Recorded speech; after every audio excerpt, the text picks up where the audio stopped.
স্ত্রীর উপার্জন দিয়ে সংসার চালানো প্রসঙ্গে ইসলাম কি বলে? ভেরি ভেরি ইম্পর্টেন্ট একটা প্রশ্ন। দেখেন, ইসলাম কিন্তু মেয়েদেরকে চাকরি করতে বলে নাই। ইসলাম বলেছে মেয়েদেরকে ঘরের কাজ সামলাইতে। ঘরের কাজ কি কম? অনেক বেশি। কিন্তু এখন আপনি তারপরও চাকরি করছেন, ইসলাম কি বলে? আপনাকে অনুমতি দিয়েছে যদি আপনি পরিবেশ পান। আর যদি পরিবেশ না থাকে, পরক্রিয়ার সম্ভাবনা থাকে, কেউ আপনাকে টিচিং করতেছে, কেউ আপনাকে ডিস্টার্ব করতেছে, কেউ মেসেঞ্জারে কল করতেছে, কেউ হোয়াটসঅ্যাপে আপনারা বিরক্ত করতেছে, ফিতনার মধ্যে জড়িত হয়ে যাওয়ার সম্ভাবনা থাকে, এরকম সিচুয়েশন যদি থাকে তাহলে আপনি চাকরি করতে পারবেন না। আর যদি মেয়েদের পরিবেশ হয় যেখানে মেয়েরা কাজ করতেছে, আপনি কাজ করতে পারবেন, ব্যবসা করতে পারবেন, সবই করতে পারবেন। তবে উত্তমের কথা যদি আপনি বলেন তাহলে কোরআনুল কারীমের সূরা নূর খুলে দেখেন কি বলছেন আল্লাহ। অকরনা ফি বুয়ুতিকুন্না ওয়ালা তাবাররাজনা তাবাররুজাল জাহিলিয়া। মেয়েদের প্রধান কাজ হচ্ছে ঘরের ভেতরের। আর জাহেলি যুগের মেয়েদের মতো নিজেদেরকে প্রকাশ করতে আল্লাহ সুবহানাহু ওয়া তাআলা সরাসরি নিষেধ করেছেন। আপনাদেরকে যে কথাই বলতে চাচ্ছি, কোনটা বেশি ভালো বলেন তো? ধরেন আপনার বাচ্চা বয়স হচ্ছে 7 বছর। আল্লাহ আপনাকে বলেছে যে এই বাচ্চার খাওয়া, চিকিৎসা, বাসস্থান, পড়াশোনার সমস্ত দায়িত্ব হচ্ছে বাবার। বুঝলেন? এখন 7 বছরের বাচ্চা বলতেছে, আব্বা ভাত আনবে আর আমি খাবো। এত পাগল আমি না, আমার ভাত আমি নিজেই জোগাড় করব। পাগল হেরে পাগল বলবে।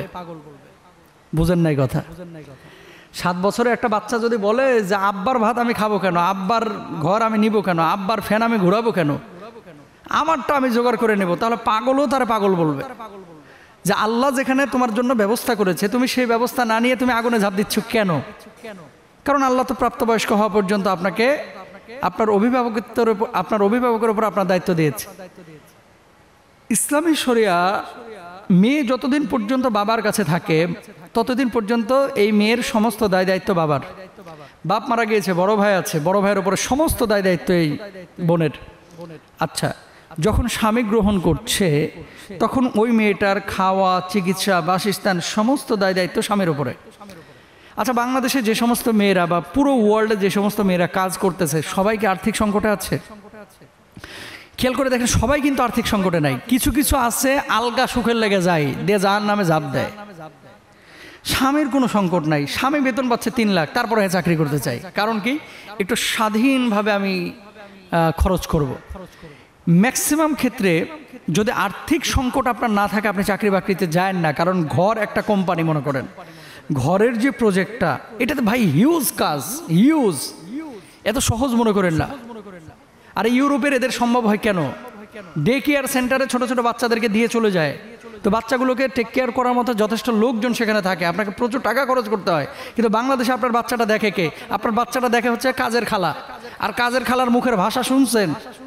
আপনি যখন বাড়িতে থাকেন না, কাজের খালা যে আপনার ছেলের সাথে কি ভাষা ইউজ করে জানেন? আপনি জানবেন না, আসবেন এখন খালি কথা বুঝছেন। কাজের খালাদের ভাষা কি ভাই বিশ্বাস করেন? অনেক কাজের খালা আছে যারা গালির ওপরে পিএইচডি করছে। এদের মুখের ভাষা সবার কথা বলতেছে না, স্বাভাবিক। ওনারা কি পিএইচডি করে আসছে? পিএইচডি করলে আপনার এখানে কাজ করতো? এটা তো বড় বড় জায়গায় জাতিসংঘে যে কাজ করতো। আমি যে কথাটা বলতে যাচ্ছি, আপনি যখন বাইরে কাজ করতে যাচ্ছেন, আপনার হাজবেন্ডও কাজে চলে যাচ্ছে, ছোট বাচ্চাটা দেখে দেখে কিন্তু অনেক কিছু শিখে। বাচ্চাদের এই সময়টা হচ্ছে গড়ার। এখন বাপকে পাইলো না, মাকে পাইলো না। বাপ মাকে কখন পাইলো? যখন তার ঘুমের সময়। অর্থাৎ বাবা যখন যাচ্ছে তখন ছেলেটাকে ঘুমন্ত অবস্থায় রেখে যাচ্ছে, আবার আসতেছে ছেলেটাকে পাচ্ছে ঘুমন্ত। তাহলে বাবার মায়া মমতাটা সে পাচ্ছে কখন? তাই না? 1 নাম্বার। 2 নাম্বার, এবার আসেন মা। মায়ের কাছ থেকে যখন মায়ের স্তন পান করতেছে, মায়ের মুখের দিকে কিন্তু বাচ্চারা তাকিয়ে থাকে। খেয়াল করে দেখেন, কারণ কি? মা কিভাবে হাসছে, মা কিভাবে খাচ্ছে, মা কি বলছে, এই সমস্ত বিষয়গুলো কিন্তু সন্তানের উপরে ইফেক্ট পড়ে। তো এই সন্তানকে লালন পালন করা, ঘরের অন্যান্য সামানগুলোকে নিয়ন্ত্রণ করা, এগুলো হিউজ কাজ।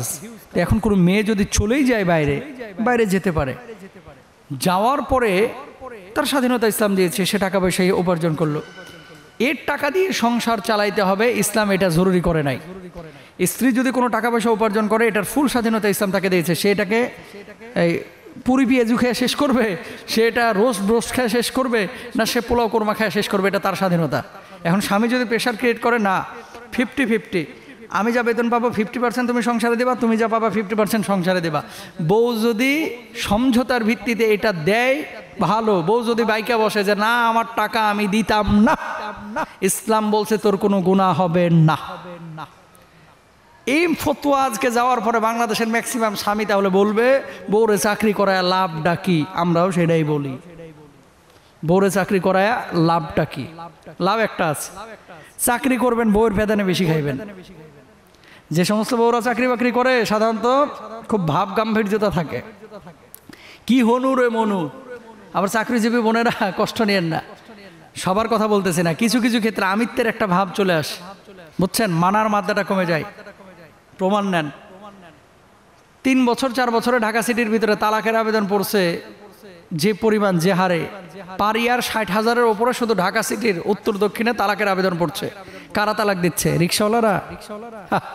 গরিব মানুষের ভিতরে সংসার ভাঙে কম, যত শিক্ষিত হাই সোসাইটি সংসার ভাঙে তত বেশি।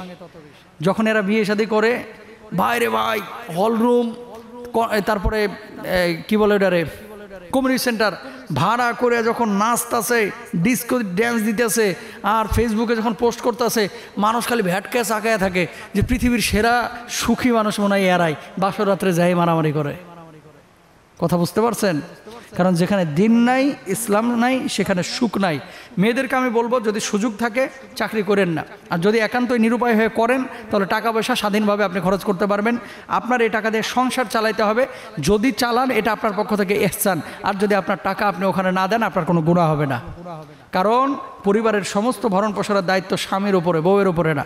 এখন স্বামী চাকরি করাচ্ছে, আপনি করতেছেন, আপনার সমস্ত দায় দায়িত্ব আপনার স্বামীর উপরে। আল্লাহ তাআলা বোঝার তৌফিক দান করুন।